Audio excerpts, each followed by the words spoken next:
The following is a Galactic Network podcast. For more, go to gncast.com. That's GNCASTS.com. The Podcast of Terror is a great podcast. It's covering movies that are not for children, and thus this podcast is not for children. The hosts are two adults who will use bad words from time to time. They'll also spoil movies if that's not your thing. So if you don't like spoilers and you don't want to hear some dirty language or some dirty references to dirty parts of your body, then please, please, please wash your body parts better and do not listen to this show. If you can handle it, and I hope you can because there's a great podcast coming up, then please proceed with Podcast of Terror. Corey, I couldn't help but notice that you're wearing a shirt. I try to whenever possible. There were laws passed. What are the odds that you wear a shirt every day of your life? Almost 40%. Attaboy. Well, let me tell you about a little sales bonanza we got going here. We got some friends. These friends got some codes. Go visit our friends at the Hate. That's the. If you can't spell the, go back to school. Hate HVIII.com. Use the code HBG15, get 15% off your order. And if your tits still require more fabric, go to status. I need to double up. You got to double. You can never have too much tit fabric. Go to statusforyourmerch.com, use the code TERROR, and get you some sweet discounts there.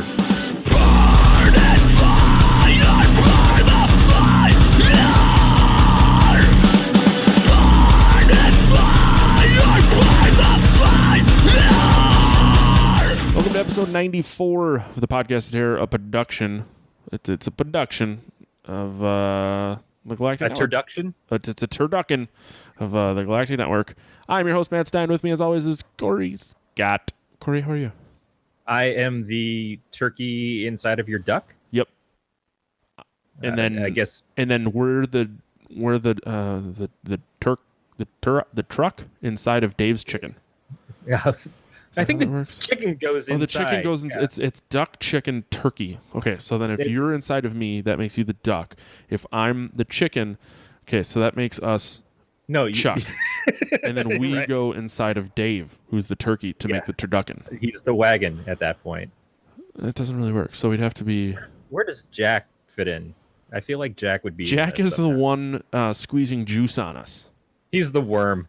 He's a little tequila worm. He's the worm in the tequila. I actually like it better that Jack would just have a turkey baster and is just basting us as we slowly cook in eager anticipation of eating all 6 of our legs on a holiday based on genocide. For more on this podcast, including show notes, contact information, subscription links, go to gncast.com/pot. You can chat with us on our Slack channel, gncast.com/signup. But not really. You can subscribe to our newsletter over there as well. Before we get into the news, we're going to do our What You Drinking? I am drinking sweet Roner Park Tap. Oh. It is just plain old water right from the, not from the hose, because I'm not into porn, but from my sink. From the fire hose. With my probably not filtered well enough ice cubes. Yeah, fuck it. From my fridge. And I feel good about it. I feel really good about it. I got sunburned on Sunday. You're looking a little because red. I went outside. My face is peeling off like I'm that guy in Poltergeist. And I forgot that when you are outside that the sun is actively trying to kill you at all times. Yeah. Yeah, the sun is basically a live murder ball. A murder ball of fire. That is how I feel about it. But it was a good time. It was for a friend's birthday, and I didn't think things through. Well, don't get sunburnt anymore, you goddamn lobster. But I never want to go outside again. Yeah, just don't ever leave your house ever again. This may surprise you, but I'm drinking Lipton iced tea. Oh my god! I had my yearly physical this morning, and I got into like some weird argument with the doctor about how I need to eat less chicken nuggets and Funyuns and be less fat. So I was like, I'll take a night off of beer.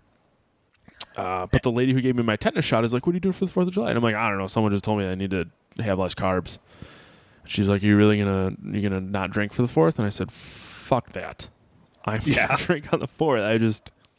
I did good today. I exercised. I ate right. I'm just gonna take this one all the way home. So it's kind of like flossing after you just went to your dentist. Yeah, it's like oh, I'm gonna floss from now on until the next time I see you, and you floss for 2 days, and you're like, that's it. And we're done here. Must be good enough.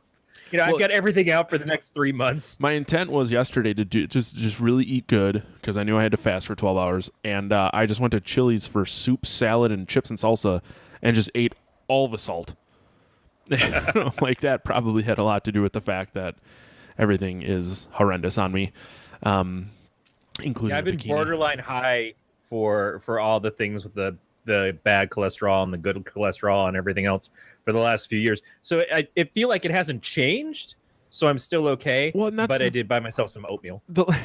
See, the lady's like, Which oh, I'm this gonna is use for high, cookies. and this is high. And I said, here's the fucked up thing, young lady. I said, the first year I went, I'm like, I didn't exercise whatsoever. I said, the next year I started exercising. My numbers went up. I said, the next year I exercised more. The numbers went up. I said, this year I've been eating better, exercising the most I have probably in my entire life. And I said, and they're fucked. So I'm like, what do you want me to do? You've also had a good amount of home stress, like trying to move and everything. The lady's like, you just got back from a trip where your work paid for you to eat crap the whole time. Yeah. And well, she's like, do you drink ever? And I'm like, I dabble. I have a snifter of port once in a while.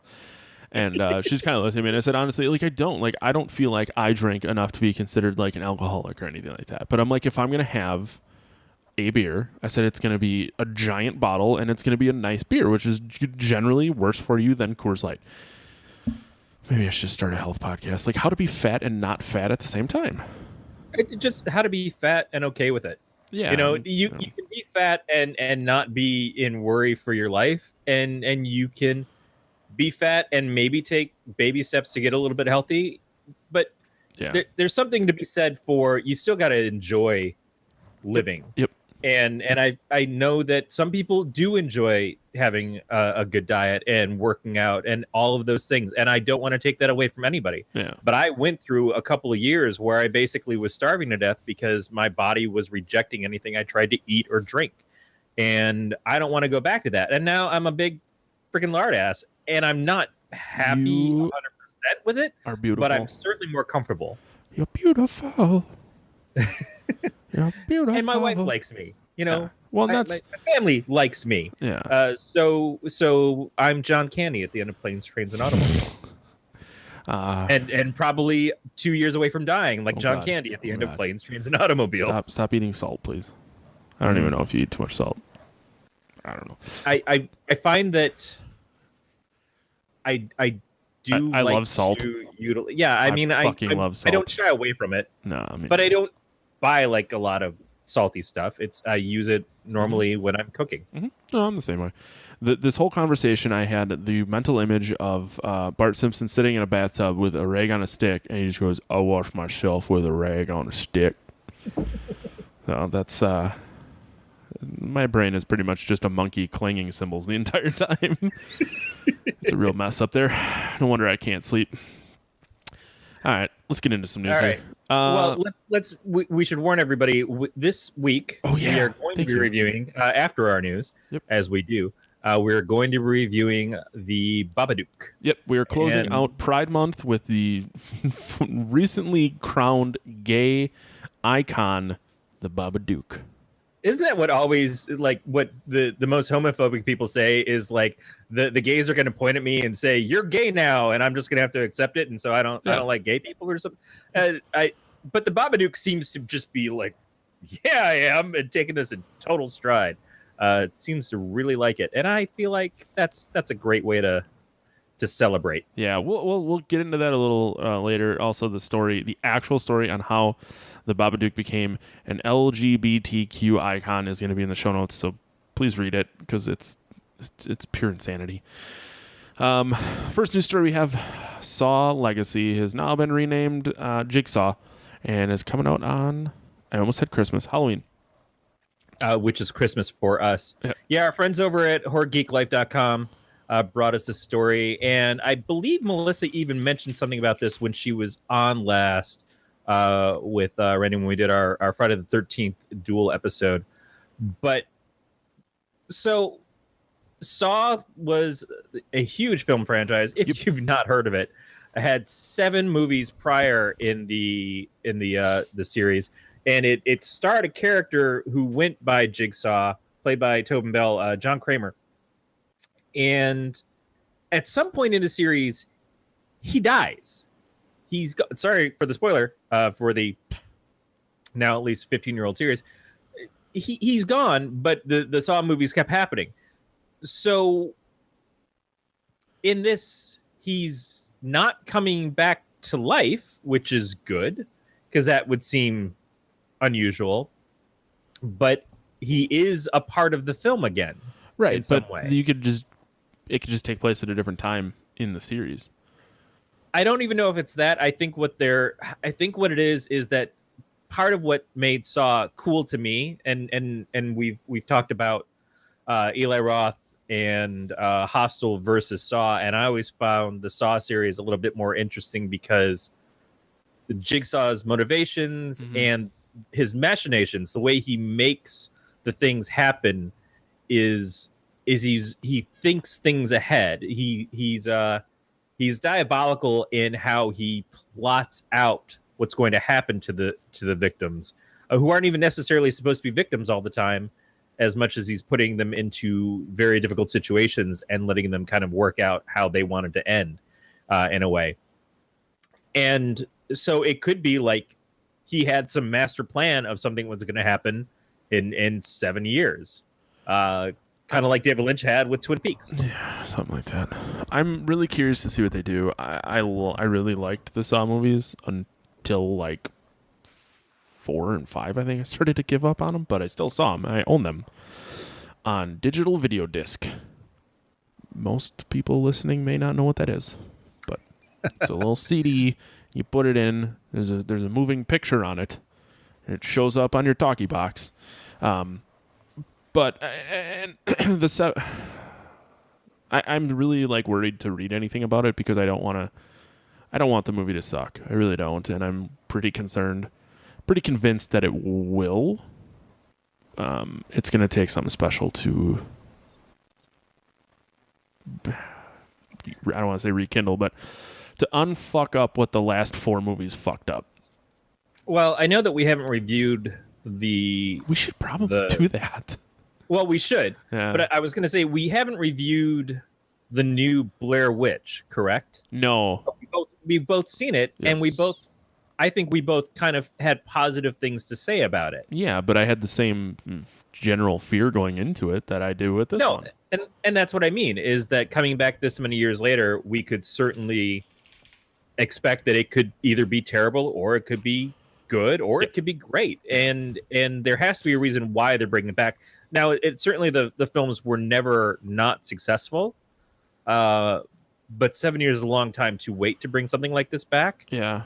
This kind of franchise, although it doesn't seem like that long ago now. And realistically, since so much stuff is available for streaming or like you said, you own the DVDs and stuff, this stuff doesn't exit people's minds in a way that it used to. 25 years for Twin Peaks, people who've never watched it before are just now discovering it and watching it to catch up for the new series. Saw being just 7 years ago ending, a lot of people who remember Saw remember it like it was pretty recent, and probably maybe even just watched it recently. So it seems like it could be successful. I remember seeing Saw 1 in the movie theater. Same here, and it changed my life. It's the first time I achieved erection watching a horror movie. The last time I know, but I don't think we ever went back to see any of the other Saw movies in the theater. I think we just kind of waited for cable or we got them on DVD. Maybe I did. Maybe I saw like 2 because I was trying to, slay some gash, but I don't think I saw 3. 4. By 4, I was pretty much married. Yeah, and one of the things is that Saw was, I think that was the first time that we got something from James Wan, and James is, like big name. He's done some shit now, hasn't he? He's done a lot of shit. Yeah, that's just it. The Conjuring movies and Insidious films are all James Wan. This is a guy who has moved from that onto doing a lot of stuff. And he's doing holy shit. He's doing the new Mortal Kombat, Conjuring 3, Insidious 4, The Nun, The Crooked Man, the Resident Evil reboot, the Annabelle prequel. Well, he's producer on all of those things, but the big thing that he's actually directing is the Aquaman movie from DC. Yeah, I didn't know that. Yeah, that's and he directed the premiere episode of the MacGyver TV series, which is a little weird. And Furious 7. I just saw it. Like that's the thing is that guy, the guy who did Saw, let's not did look $1 billion movies like Furious 7. Let's not overlook Doggy Heaven. Well, we never do. I think that was actually one of the Saw sequels. Oh, all right. So yeah, Saw 8. Right, that we Saw 8. Yeah, Saw 8 Jigsaw comes out October 27th this year of our Lord and Savior. Make sure you check it out. I know Snuck into that empty spot left open by Friday the 13th. That ain't ever going to happen. Let's not talk about that. Yeah. Next story, we have Eli Roth and Jack Black will be adapting a children's book called The House with a Clock in Its Walls into a movie.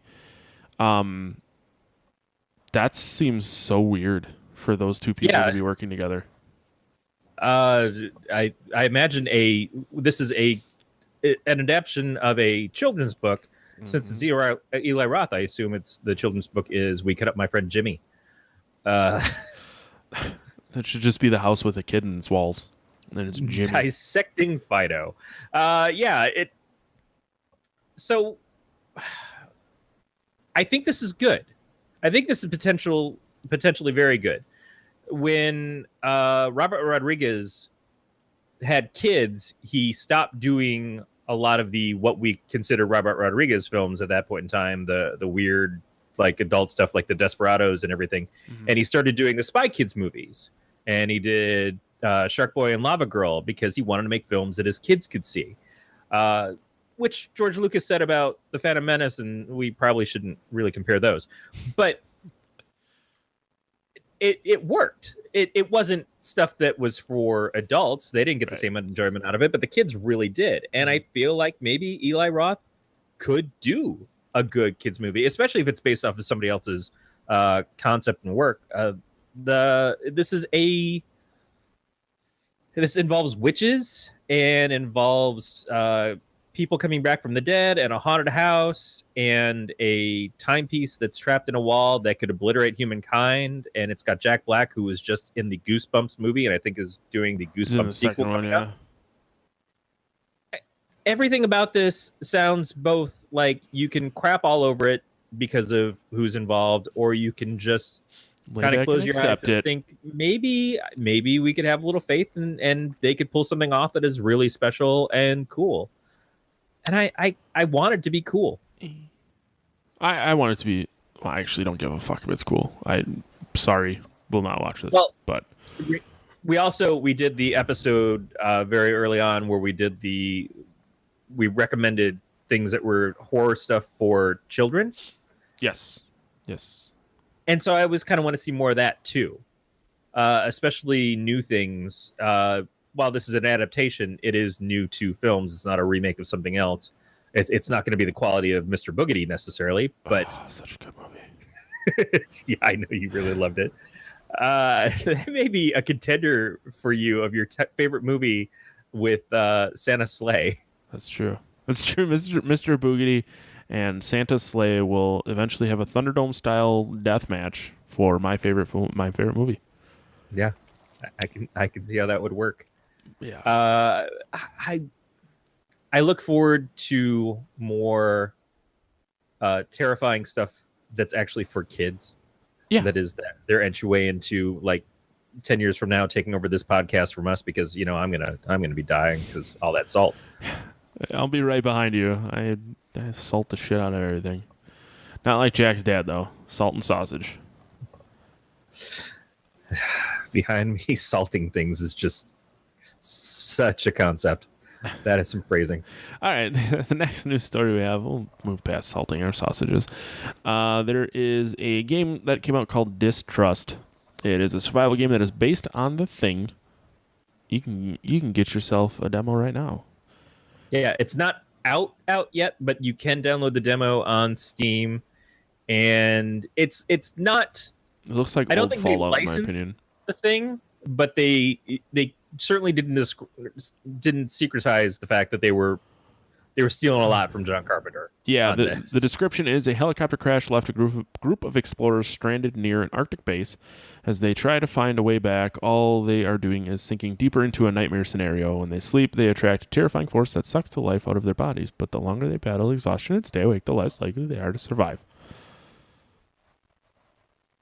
It's the thing. It is the thing. Even looks like it. I mean, which is not a bad object to rip off. Not at all. It's certainly up there as one of the best horror stories around. Now, how did you try the demo? Did you? No, I haven't had time. Is this one of those games that you think you would enjoy playing though? I don't know. It's a top-down. Yeah, I want to see some gameplay. I guess I could just download the demo. I mean, I'm not going to lose out on any money doing that. Like you said, it's top down. It reminds me of like Fallout 1 and 2. And yeah, I'd be curious to see, is it like turn-based? Is it, RTS? Is it, whatever. I should just download it and fucking play it. But ultimately, I want to see what the reviews are before I would play it. But if the reviews are favorable and the gameplay looks good, I would certainly do it. Yeah, there was a horror game that I played not too long ago. I think we talked about it way back when, called Party Hard, maybe? Yep. It was about the guy who was going into the party next door and killing everybody. I own that game as well. That was a fun game. Mm-hmm. And this, it doesn't really look like that, but it's the first thing that I thought of when it came to it, probably because I don't play a lot of games. Yeah. And yeah, the paranoia aspect and how they play off of everything, I think it'd be a lot of fun. I think I added it to my cart on Steam for the demo to try it out, and I just haven't had a chance to open it up yet. But I might give this one a try. You should. You really should. Yeah, there's no release or anything on it that I saw. No release date yet, but the expectation that it should be out soon if the demo's there. And yeah. Or they'll Kickstarter it and it'll fucking take. Oh, August 23rd. Oh, okay. I'm drunk. Yeah. Drunk enough for no beer. Tell your doctor. Tell my doctor. Nobody tell my doctor I got drunk. I don't even know how to say her last name. Let's do this last news story real quick because it's fucking hilarious in my opinion. Tying in with our LGBTQ icon, the Babadook, there is currently a Indiegogo campaign for the Babadong. So if you've ever wanted to get fucked by a 7.5-inch black dildo with the Babadook's face on it, you can do that. I mean, wasn't that all of our first times, really? Yeah, I've always wanted to get fucked by the Babadook. The Babadong is 7.5 inches long with a base from the base to the tip and a girth of 5 3/4 inches around in the thickest part. Why would they make it so small? Yeah, I don't know. That's just phase 1 for me. Not even done. I know we can't get away with making this the default picture for the podcast for downloads, but no, I really kind of want to. I also love the fact that the picture of the mock-up for the Babadong has the rainbow behind it. Yep. I think it's just lovely. And this, I don't think this was something that we knew was coming out before we chose this movie for this week. It's just that beautiful symmetry. Like we're all on the same page right now. How do you feel about specialized dildos? And there was, I think there was one for Avatar. Yep. I believe there was, or maybe it was a fleshlight or something. There was a lot of different. I think there was both, toys. But there's also like a full sex toy line for the 50 Shades of Grey books and movies. If there's a market, someone will make it. I certainly think the 50 Shades of Grey books have the kind of like discretion stuff of like, because the women who were reading that and they were trying to hide that they were reading that, but everybody was talking about it. There's that aspect to it, and then there's the BDSM aspect to it. I just don't know what having a creature's face or alien presence and stuff, what that does, like how that interaction really changes because it's dressed up as something. I know that there's an aspect of fantasy, but this isn't really fantasy. This is like when I was a kid, I had what a weird segue. I had a spray foam soap that was done up to look like Batman and Superman and stuff because I was a kid and I collected all things superheroes. But it was still just goddamn soap. Yeah. In a canister, and it just had Batman's picture on it. It wasn't like I'm having a bath with Batman, which again, weird premise, not where I'm trying to go with this, but as a kid I would have thought, oh cool, because any reason to have Batman around. I don't know what having a face, it doesn't look like it's going to add to any pleasure. Or does what any dong doesn't do already. I just see the teeth getting caught somewhere or scraping or doing something. What if the Babadook comes to life and starts chewing on your old pussy lips?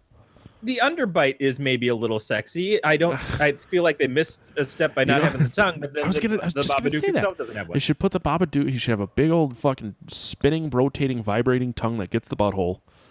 There's now you're having a party. You can do with the little clawed hands and maybe the wings. I don't know. I'm such a prude. You put the fucking Babadook inside and you push the activator switch, and then the fucking wings come out, the claws come out, and he basically sets up shop inside your pussy.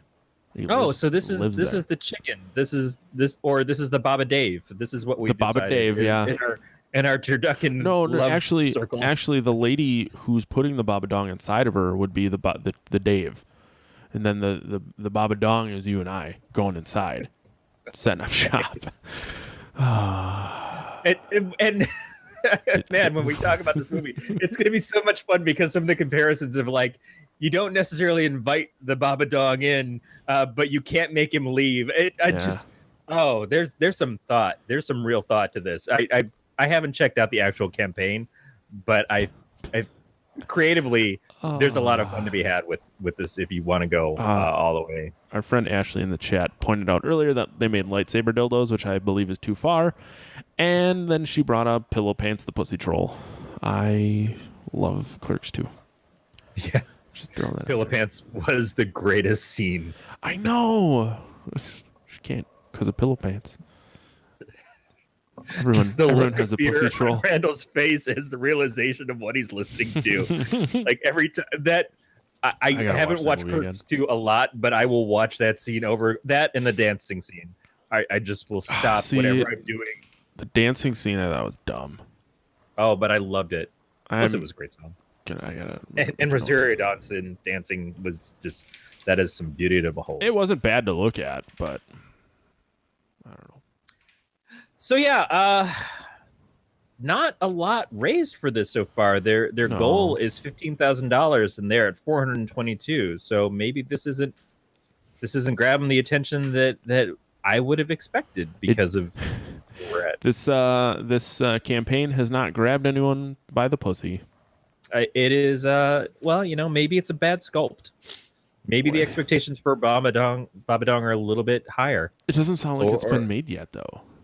No, it hasn't, but that's exactly it. And if the 15,000 is not met, it will not be made. So if you want the Babadook mock-up up in that punani, you gotta shell out a lot of money. Maybe people are holding out for the Baba Bong. I would be actually shocked if that does not exist.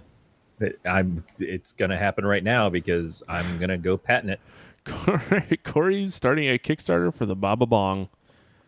It's a little too close to Baba Booey. It really is. Yeah. Either way, the Babadook currently sits at $422. It's $15,000 goal. Your one option is $60 plus $8 shipping. I really didn't fucking hey, give us $1 because you think the Babadook was funny. No, they probably would have hit it then, but no. What would you pay for a licensed horror icon as a sex toy? $0. $0. Yeah, the band Ghost made butt plugs too, and it looked like the singer with his little hat. I think the band Ghost is garbage, but that's just me. I don't even know that band, but I'm semi in love with them now. Their shtick is that every time they put out a new album, their singer is like reborn or something. I don't know. They sound like bad Blue Oyster Cult. That Let implies me that there's rephrase a that. good Blue Oyster Yeah, I was just gonna say they sound like Blue Oyster Cult, which is bad. Is that better? Yeah. That's better. All right. That's gonna do it for the news. Before we get into the Babadook, goddamn Duke again, I would like to point out that we have a new partner at the old Galactic Network. He's a good friend of ours. He hangs out during all the shows. I think he uses this as an excuse to skip work because he's usually like working early in the morning when we're doing these. But our good friend Growly Bear is a partner, so thank you, buddy. We really appreciate that. What a kind thing to say is we really appreciate your support of the network, and also we have concerns about you and what your direction is with your life. Are you skipping your job? Are you Bark twice if you're being held hostage. unless you're being held hostage by Galactic Network, in which case, shut up. Just keep paying us. I don't know. We really do appreciate Growly Bear, and not just for this, but because I only appreciate his money. No, okay. I'm kidding. For me, it's mostly your looks, but okay. And the way you hold me. I want to know what love is. So I was playing Friday the 13th with some friends, and I spawned as Jason, and I started singing that, and one of my buddies is like, I think you're the only fucking person that's ever sang that song while playing as Jason. Maybe that's what Jason's singing all the time. That's true. He just wants to know what love is. And Jason didn't take Manhattan because he wanted to kill a bunch of people. It was like that's where the band was playing that week, and he wanted to go see him. That's true. He's just going up to everybody with a machete in one hand and an extra ticket in the other. He's like, "You want to come?" I got an extra ticket. You don't have to pay for it. I just need someone to go with. No? Okay, that's where the joke ends? Yeah. I think we took it as far as we could, and then nope. Further. Is the horse dead yet? Because if not, we're going to keep beating it. We're going to beat the dead horse, not off. We're not going to beat off on the dead horse. Horse ducking. The horse... I'm not getting into that again. All right, the movie we chose this week, the Babadook, Duke. This is not the first time I've seen it. I think this is the first time you've seen it, right, Corey? It was absolutely the first time I saw it. And as I was watching it, my wife walked into the room, looked at the TV, and said, "Oh, God," and walked out of it, which is what I say to 90% of the horror movies that I see her watching. I was not sure exactly why her reaction was so poor. Is she Duke racist? No, I think that there are. This is not an easy movie to watch. Let's just start from that. Is that as the story goes along, this is a movie about a mother who does not have a good handle on her life after her husband dies while taking her to the hospital when she is giving birth to their son. And a lot of the movie is basically her son is driving her insane. And a lot of other people, including her sister, do not like her son and do not like her frame of mind and where she is. And it's not all blamed on this creature that suddenly starts showing up. It is a lot of it is mentally she's having a bit of a breakdown. Yeah. And all I thought the entire time I'm watching this is, I really love my mom. My mom had to deal with my shit. I was that kid, and I owe her big. See, I wasn't that. I guess I don't know. I drank away the majority of my childhood. But were your parents divorced? No, they're still together. Mine were. My parents separated earlier than I can remember. I was 2, and they were divorced when I was 3. So my mom was a single mother up until I was an adult, when she finally met and married a terrific guy. And I looked at this from the perspective of the single mom, and I looked at it from the perspective of the son, who is maybe at points too attached to his mom and too imaginative and too much in his own world at times, and is not able to deal with general society very well. And that was certainly me. So I came at this from a like, oh shit, this is hitting too close to home. Yeah, let me know when you're done being a whiny bitch. I'm fine now, because I'm If you're not married. watching if you're not That's watching the video of this podcast, Corey is crying like a little bitch. Yeah, or a big bitch. Big bitch. I'm not saying that I didn't enjoy it, but it was very. It touched me in a way that only a Babadook can. No, just by opening up his bat wings in my butthole. Right. It's a situation that I cannot understand. A, I don't have kids. B, I wasn't the child of a single parent. But one of my best friends is once again a single parent, and I respect the fuck out of him for everything he's done. But it's not something that I cannot put myself into that headspace. I cannot understand what it's like to do that. Now, with that being said, I fucking hated this kid. I guess that that was what he set out to do, was to be annoying as fuck, and he did it. And he did a good job of it. But so before I saw this movie, it was described to me as saying, like, at the beginning you'll hate the kid, at the end you'll hate the mom. And that's kind of exactly what happened. And I'm sure that that's what they were going for, and they did a very good job of it. But the kid was just so fucking annoying. But that's the problem, is that you can't really communicate with kids up to a certain point and just hit them with logic and hit them with the understanding, because they come at you with emotion. My ex, who's one of my best friends, her son, when we were together, had night terrors, and there's no way to control it when the kid just gets up in the middle of the night and starts screaming and feels terrified, and you're in the next room and maybe trying to bang it out a little bit, and all of a sudden you got a kid at the door who's like trying to get in and interrupting everything. But that's just the reality is that you kind of bring this on yourself by having a kid.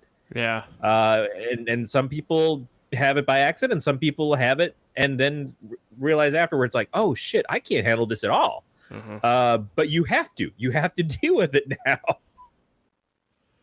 Yeah, and that's a lot of times when I talk about the fact that we decided not to have children, that's usually what people say. They're like, well, that's good of you to understand that that's not a situation you want to be in, because I do believe that a lot of people have children, don't know what they're getting into, and then end up like this. They go insane. Yeah, or then there are those people who say, oh, well, you'll get there. You'll change your mind at some point. And that's because they wish that pain on you. They just like, I'm going to deal with this shit. You're going to have to deal with this shit. Yeah, it's somehow my fault. It's always my fault. Oh, I know. I'm just fucking with you. Yeah, so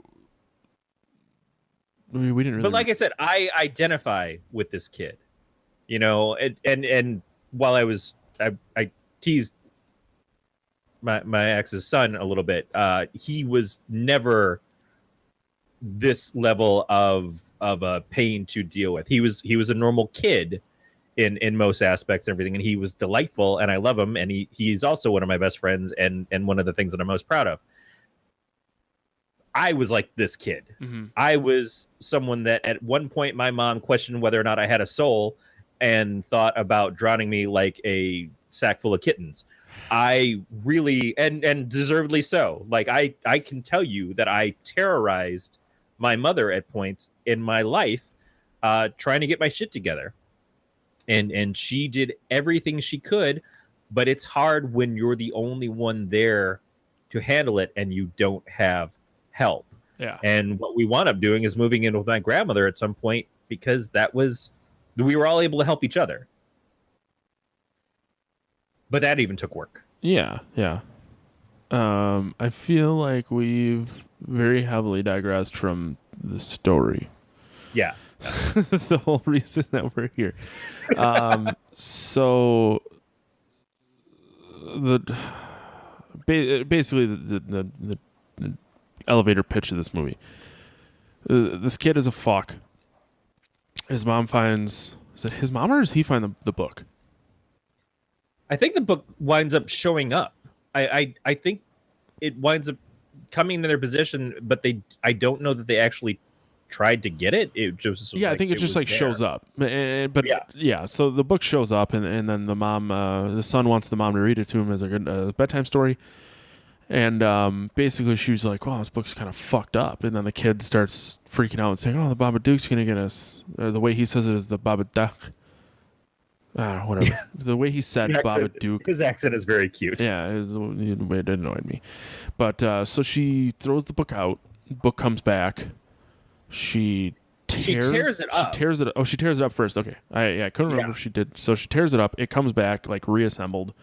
She reads further, and it gets increasingly more disturbing as to what the Babadook's showing her do. images of herself and the her kid and her killing their dog and killing the kid and everything, and so then she burns the book, and that doesn't work. And my favorite part is when she goes to the cops after she burns it, and she's like, oh, this guy is following me in this book, and they just kind of stare at her like she's fucking insane.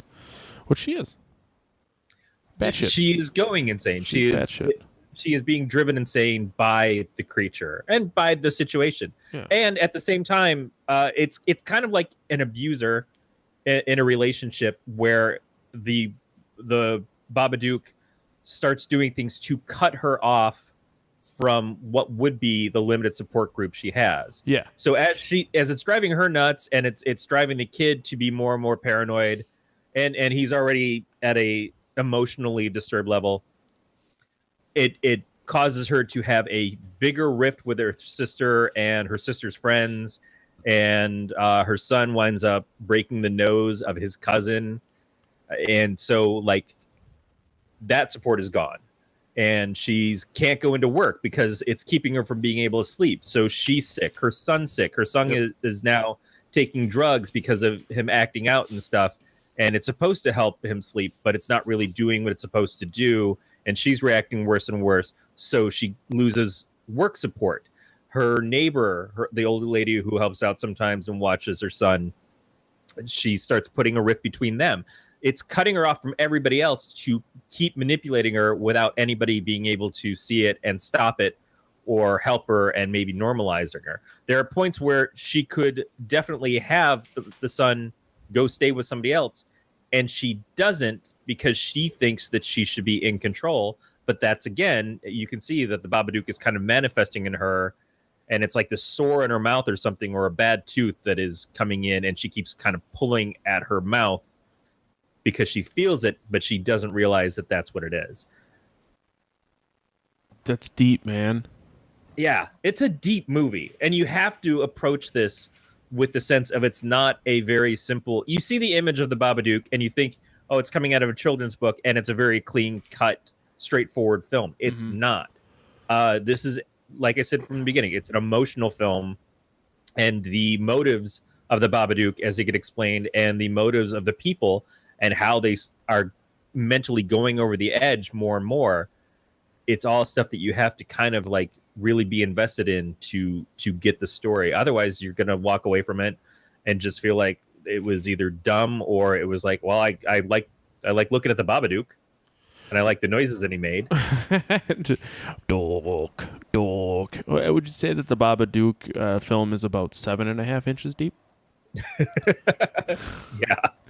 It had to. We're basically just going to have to give it 7.5 all the way across for the scores. I mean, we can if you want. It can finally beat Xanadu. No, nothing can ever top Xanadu. Nothing scarier than Xanadu. Shitty fucking movie. Sorry.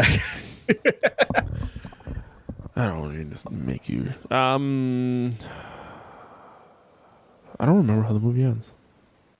Oh, man. So one of the things that happens is that the Babadook kind of disguises itself as her husband, which is one of the big things. It seems as though she would be willing to give up her son to have her husband back, because that was the last time that her life kind of made sense.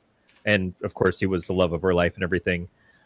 So it tries to tempt her in her basement, and in doing that, it's like, bring me the boy and we can be together again.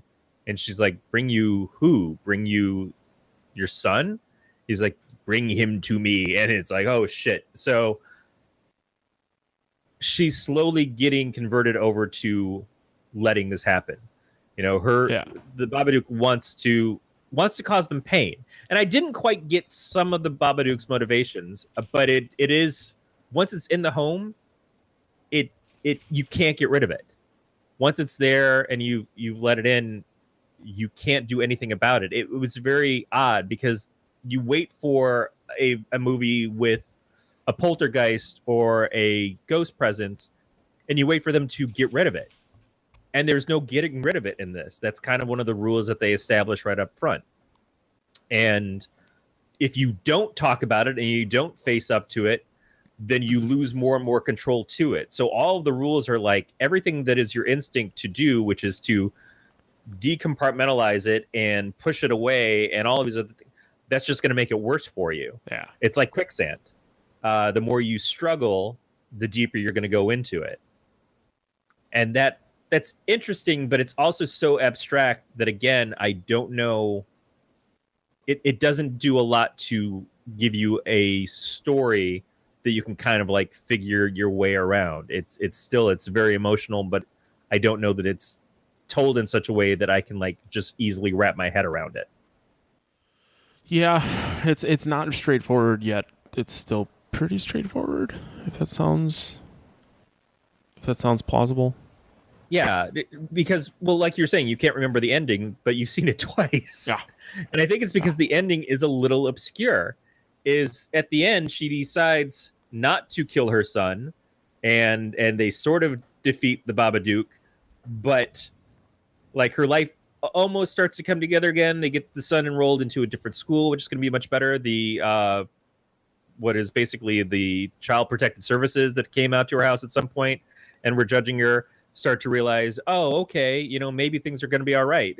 Kid still says some outlandish shit, and they realize that the mom is still a little crazy, but they feel like it's getting better, so they just kind of let it go. She, I think, finds another job. She starts to develop a relationship, at least with the neighbor lady again. I don't know how it goes with the sister. The sister was kind of a bitch. But then at the end, she goes into the basement and she feeds the Babadook, kind of like how they feed Nick Frost at the end of Shaun of the Dead. It's like, yeah, I'm going to keep him around. Because in this case, they can't do anything but keep him around. He's a part of the house. He's a part of their lives now. So they just kind of have to keep him fed and, you know, docile as they can, which I guess is maybe part of what he wanted, is he wants to be a part of the family, but the part of the family that lives in the basement and eats rat poop, I don't know. And that's the motivation of the Babadook is never spelled out, and maybe that's what they wanted to do. But I mean, you figure all the great horror movies with you know, the long lasting one, you kind of get an idea of why they're doing what they're doing. You know, yeah, Freddy did it because the parents killed him. Jason did it because they killed his mom. You know, Michael Myers did it because his sister. And that's just like, but what's the Babadook here for? Yeah, so that's the part where it's he just wants to Babadook you. Yeah. I don't know, but I think that the story was told so well that even without having those factors in it, it's still good. Yeah. It's just doesn't make a lot of sense. Or I mean, I really love the imagery. I really loved how they had it. When she's watching TV and the Babadook is just kind of showing up in shows and stuff that they're watching, where she's looking in places and you see the cloak and the hat and everything. I agree with that. That was cool. The other thing about this is it felt very much like some of the stuff that we've talked about with the like the Slender Man and those type of stories. It took me back to the first time that we watched Always Watching, and I think the Crooked Man looks like it's going to be sort of a play off of that too. Is it's got that creepypasta kind of vibe to it, and a modern day horror character like this that is a good jumping off point, but it still has a lot of originality, and the book stuff was cool. Especially, it's like I would like to own that pop-up book. I know. I looked for it after the first time I watched it. I couldn't. Yeah. It may exist now. It's certainly one of those things that should have wound up on a Kickstarter or something afterwards. Or a fucking Etsy page. Yeah. You can't tell me someone isn't willing to remake those. What was this movie rated? Do you know? I don't. My guess is PG-13. Wikipedia. It kind of depends because Fuck. there was a masturbation scene in it. That's true, but I forgot about that. I was trying to think. I'm like, this may be a movie you could show children. I forgot about that. Never mind. I take that back. It's not rated. It's not according rated. to IMDb. Okay. Yeah, there's no rating. Babadook pop-up book. Oh, I'm gonna get to the bottom of this. Babadook Davis. Is that his last name? I don't know. Oh, Blu-ray. This was the first movie from the director, though, Jennifer Kent, and got a lot of high praise and everything. She's doing another movie called The Nightingale coming up. And she did a short called Duke Stole Christmas. Oh boy. Hey, would you let the Babadookie in the cornhole? I mean, I thought does of it that have to be earlier. I didn't want to corn? forget about it. I can't really process corn. It might help. Oh, Just kidding. Yeah, I don't know what can really be said about this. It's such a visual film, and it's such a thing that you kind of have to see the steps and everything that goes across, and you see just how tortured the mother is, and you see how terrorized the child is by both his imagination and by the fact that he's the only one that believes this thing is real.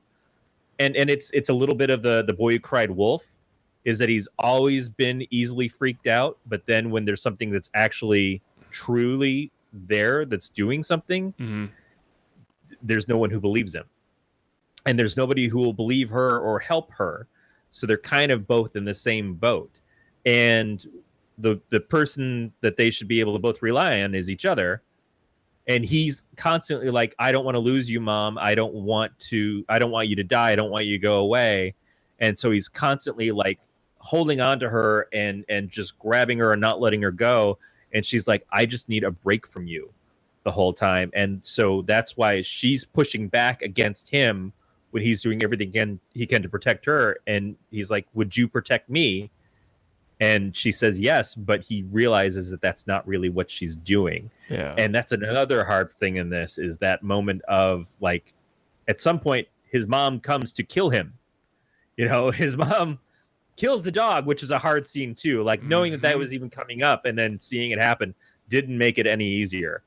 That was another point where like, I don't have trigger moments necessarily, but that is, we've talked about this. That's kind of one of the things is like, I don't enjoy that. Yeah, but I think that's part of the reason that it's done, because animal violence upsets so many people, and if you're trying to make a movie that's upsetting people, then it's kind of a no-brainer. You know what I mean?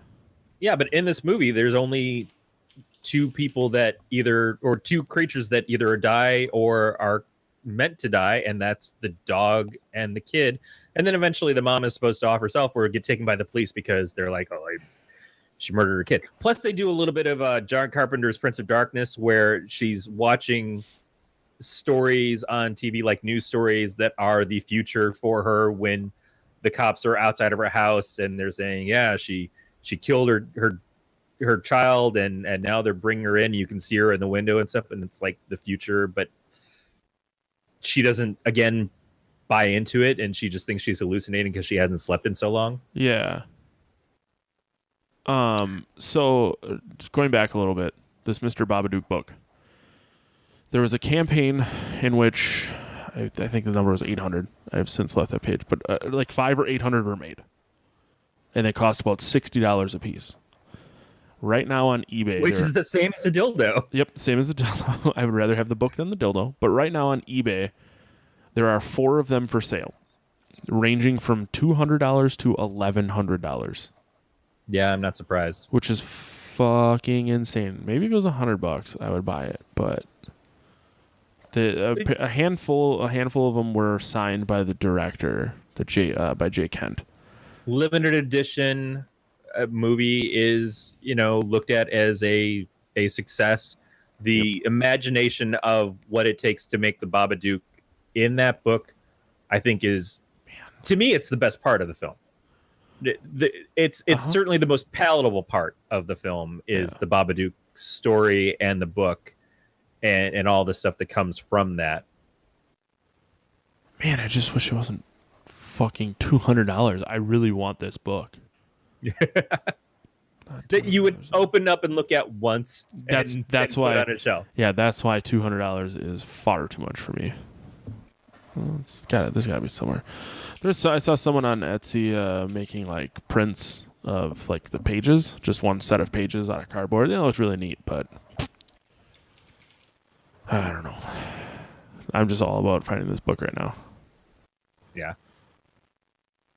Well, I mean, is there anything else you really want to say about the movie then? No, I thought it was great. I thought it was a great movie, and yeah. Yeah, it's funny because you talk about it like you hate so much of the kid and everything, and yet you always, when you mention the Babadook, you get a little giddy. I think it's a really good movie, but I hate the kid. But the kid is meant to be hated. So by me, I don't know if he's meant to be hated as he's meant to be annoying. Well, right, but he's meant to be frustrating. He's meant to be an annoyance in the movie. Right. I go straight to hatred. Yeah, he's a screaming kid in Kmart, and you're like, why aren't you doing something about your kid? Yep. And it's like, but you don't know that woman's world and where she's been and how much she's already tried to deal with this kid.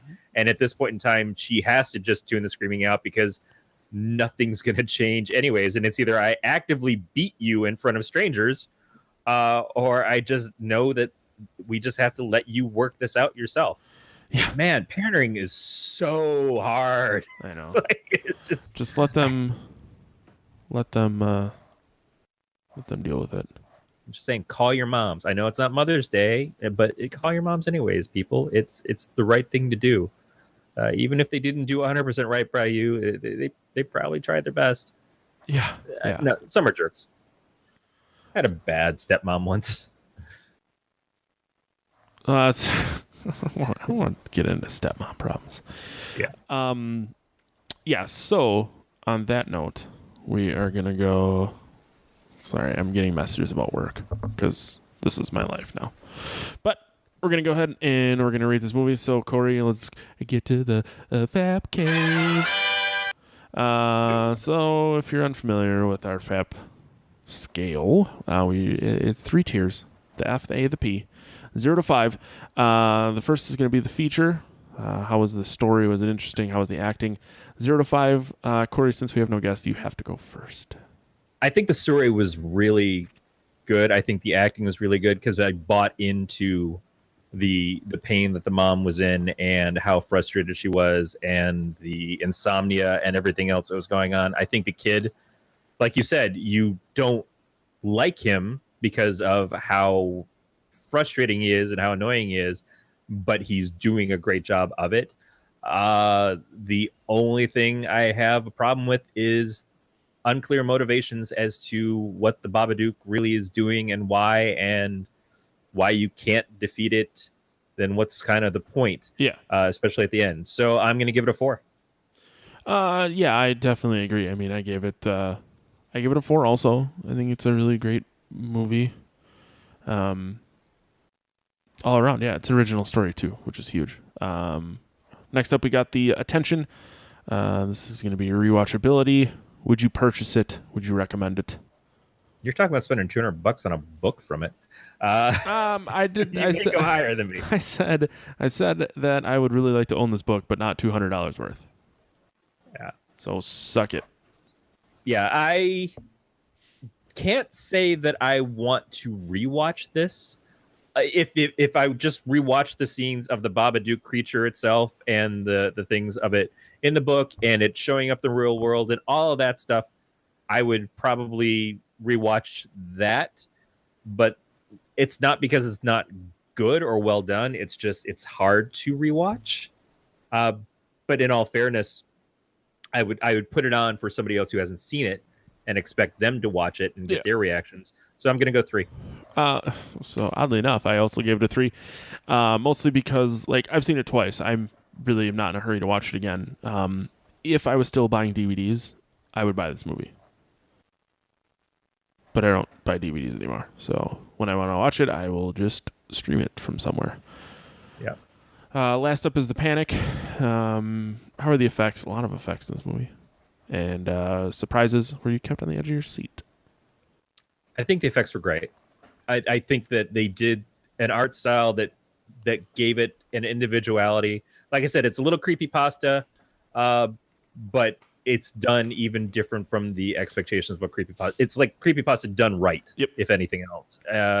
I think that from the creature perspective, from the book perspective, from everything as far as the sets and feeling like you understood and were a part of that world while you were watching it, I'm actually going to go 5 on this. Oh, damn. I only gave it a 3. No, that's fine. I just think that for what it was trying to bring across, it did it so well that it may not have been as visually stimulating as like a Pan's Labyrinth or something. Yeah. But I think that the story it was trying to tell, it visually told perfectly. Awesome. Well, you can contact us by leaving us a voicemail at 805-328-3966. You can email us. Or you can call your mom. You can call your mom, tell her you love her. Or you can email us at pot@gncast.com. Then you can leave a message on our website also. You can follow the show on Twitter, Facebook, and Instagram at Podcast of Terror. You can subscribe to the show via iTunes, Stitcher, Google Play, or any of your favorite podcatchers. Please leave us feedback. It's been a long time. I'm starting to think nobody likes us anymore. All subscription options and links can be found at gncast.com/signup, and you can follow the entire network of shows here on Facebook at the Galactic Network. Corey, where can the people find you? So I accidentally wound up kind of taking over a couple of shows on Ink Geek on Friday. I snuck my way into Sonics and Sabers, and then I became the inadvertent guest on the final episode of the season of Mind of a Geek because they had a last-minute cancellation. And then JF DeBow showed up too, so it was kind of a worry if we would probably still be on the air right now if JF hadn't been so tired and everybody getting ready for Nerdtacular. So what I'm going to suggest is go over to Ink Geek Studios or check out their Twitch. Certainly watch their live shows when you have a chance because their live audience is amazing and it's great to be a part of that. But yeah, check out the latest episodes of Sonics and Sabers and Mind of a Geek if you want to hear more of me. If you don't, you can go to the comics that I help publish at donutscomics.com. Terrific. You can find me on Twitter and Instagram and Untapped at Matt the Lifeguard. That is going to do it for another episode of the Podcast Dare. Thank you guys for listening, and we'll talk to you next week. If you've already consumed all the great content from Galactic Network and you want, you're still hungering for more podcasts. I need more podcasts. I gotta listen to I'm Joe them. Listener over here. I just love audio media. Is there a show for Joe Listener? There yes. is. There's 2, in fact. If you are a Simpsons fan, you should check out Worst Episode Ever, a Simpsons podcast. That sounds great, but I'm not a Simpsons fan. I love the 90s, but Simpsons is in my pop culture blind spot. If you don't like The Simpsons, so to speak. How about 90s Percentile, Oh, which is a show about the 90s, and both of them are hosted by you and me. Oh, Dan and Jack from Wii Studios. I don't know why I'm so surprised then. Why you shouldn't be. Do I do the whole podcast in this voice? You'll have to check an episode out to find out. Where do I check it out? WePodcast.com, of course. WEEPodcast.com. Next week on the Podcast of Terror. Next week, we're going to be talking about some weird movie that Corey's making me watch called Gravy. Tastes good on turducken. That's true. You don't have to put it inside either for it to be good. But yeah, it came out in 2015. I don't know what the fuck I'm getting into, but all I can think about is the fat guy who drank a bowl of gravy on YouTube. It is not that, but I've been holding on to this on my DVR for about a year, waiting for us to get around to it. It's been on the list that long. So I finally said, fuck it. We don't have a guest. Oh, wait, we do. We do, but we don't. So we're going to be doing an interview with the 2 guys from the website, thedarkmart.net. And we're actually going to, what's going to happen is we're going to record them separately. We're going to record talking with them, which will be the chunk of the episode, and then we'll do a discussion on gravy, and then I'll just, through the miracles of technology, put them together. So we're gonna talking to them is gonna be the chicken, and then we're gonna stuff it inside the turkey that is the show, and the duck that is the show. Yep. And then we're gonna stuff it inside the turkey that is your ear holes. Yep. And then we're gonna cover it in gravy, which is the name of the movie. Thanks for listening to another episode of the Podcast Terror. We'll talk to you guys next week. Stay scary, everybody.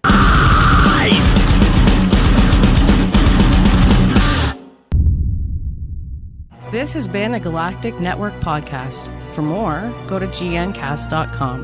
That's GNCASTS.com.